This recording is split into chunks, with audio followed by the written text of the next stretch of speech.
Rukun negara diisytiharkan pada 31 Ogos 1970 sempena ulang tahun kemerdekaan Malaysia ke-13 oleh Yang di-Pertuan Agong keempat iaitu Almarhum Tuanku Ismail Nasiruddin Shah ibni Almarhum Sultan Zainal Abidin. Rukun negara diperkenalkan berikutan peristiwa 13 Mei 1969 yang mengganggu gugat perpaduan etnik di Malaysia. Tragedi 13 Mei 1969 berpunca daripada kempen pilihan raya yang menimbulkan isu perkauman sensitif.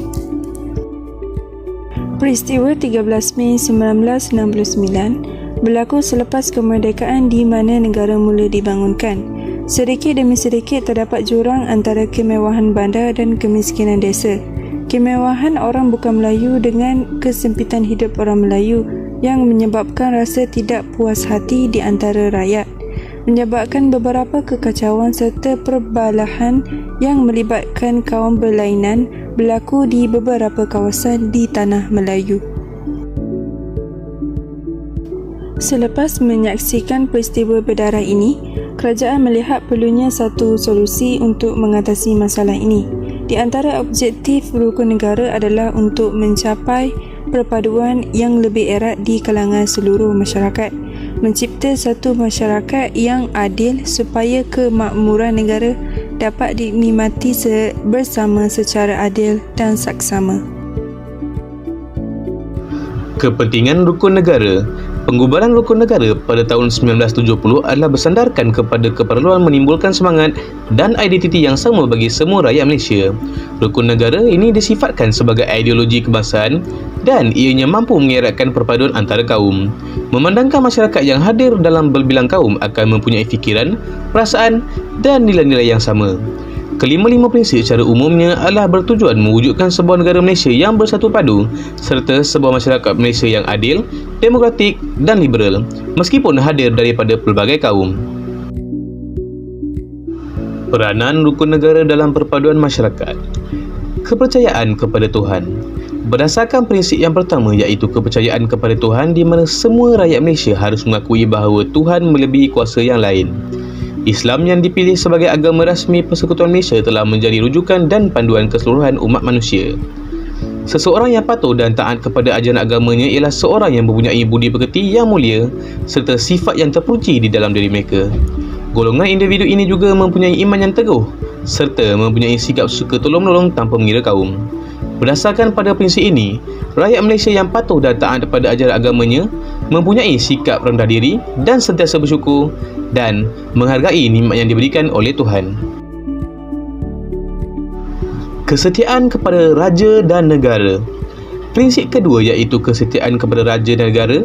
Keutamaan dalam prinsip ini ialah ianya sangat menekankan aspek dalam letakkan Yang di-Pertuan Agong adalah lambang perpaduan negara kita.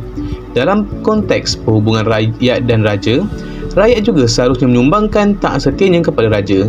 Begitu juga dengan raja maupun pemerintah, mereka seharusnya menyediakan perlindungan kepada negara dan seluruh rakyatnya.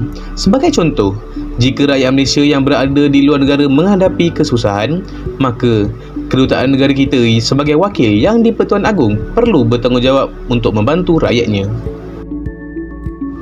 Keluhuran perlembagaan. Setiap warga negara Malaysia seharusnya patuh akan perlembagaan supaya negara menjadi aman dan damai. Dalam konteks ini, tidak kira kaum dan bangsa, mereka semua perlu mematuhi perlembagaan yang telah ditetapkan dalam Malaysia. Perlembagaan bertanggungjawab menjaga hak rakyat serta menjamin kemakmuran dan perpaduan negara. Sebagai contoh, seseorang tidak boleh mempersoalkan kesetiaan seseorang rakyat lain berdasarkan keturunan atau kaum. Pada hakikatnya, perlembagaan menentukan bentuk pentadbiran serta melindungi hak asasi manusia secara keseluruhannya. Prinsip yang keempat ialah kedaulatan undang-undang. Prinsip ini bertujuan dalam menjamin keadilan dalam negara Malaysia. Sesiapa yang melanggar undang-undang negara akan dihukum tanpa mengira bangsa dan kaumnya. Prinsip ini juga adalah satu proses dalam mencapai perpaduan negara serta mengelakkan masyarakat daripada berlakunya pergaduhan. Seterusnya akan menyebabkan masyarakat yang berpecah belah. Rukun kesopanan dan kesusilaan menggambarkan cara hidup dan norma diamalkan rakyat Malaysia. Kesopanan dan kesusilaan ini sebenarnya memerlukan 3 nilai yang besar, iaitu faham, hormat dan terima. Kalau kita boleh faham wujudnya perbezaan dalam kalangan masyarakat, kita akan hormat, kemudian terima perbezaan yang wujud serta mengutamakan nilai kemanusiaan.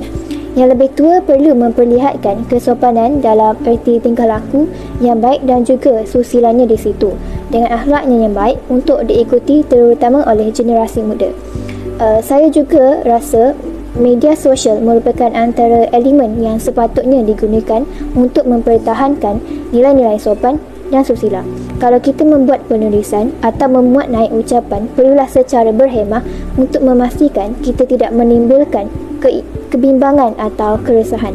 Jika rukun ini tidak difahami dan tidak dihayati oleh masyarakat, individu berkenaan seolah-olah tiada roh pada jasad dan ibarat menjadi terlalu individualistik. Sebagai kesimpulan, walaupun di Malaysia ada dalam berbilang kaum, tetapi kita sebagai rakyat Malaysia perlu tetap bersatu padu dalam melahirkan suasana masyarakat yang aman damai. Setiap rukun negara juga memainkan peranan yang besar dalam menyumbang ke arah masyarakat yang harmoni. Selain itu, menghormati budaya kaum lain juga mampu mengeratkan hubungan sesama kaum. Tidak kira kaum yang berbeza, seharusnya saling bantu-membantu, ulurkan tangan, ringankan beban. Sekian itu sahaja daripada kami, kumpulan 1.